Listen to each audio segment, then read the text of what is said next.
Sa demanze sa fe la? Touché au lendemain, s'il vous plaît. Soare touche. Non, pas encore.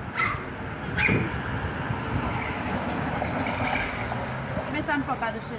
Ok, merci. Merci. Une copie de la bonne. Oh, ben ti demanze sa. Chérie. Kom si. Ou malade? S'il vous plaît, bon Dieu, appelle-nous.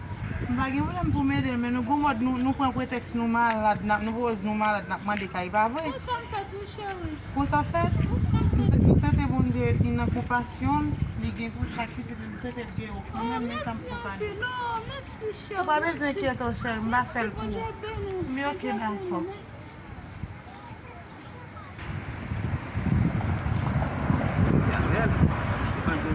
Monsieur. Bonsoir. Bonsoir, monsieur. Aidez-moi, s'il vous plaît, vous appelez. Ami sa. Parlez-moi un peu là. Baka pou moun koune maman. Comment le faire Ouais, do, c'est des bons gars de gros Non, dis ça, non, pas dis ça. Aidez-nous. Non, fais ça, monsieur. Aidez-nous, s'il vous plaît. ok, si mwen men pa gen problem.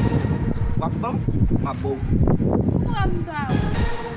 Mwen ka pom kompren pa wè, mwen pa gen problem ak pa wè. Mwen pa gen la ka ou ka bam ma bou. Pas ça pour vous. Gade la, jekre mwen pa ka.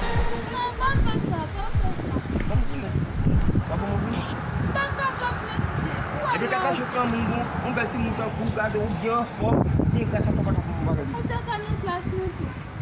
C'est comme ça, me Nou fait. propose sa men, nou ti kou sa men, nou propose nan avek, nou malade, nou bagay bagay. Nou krasi, e pi ma bou la.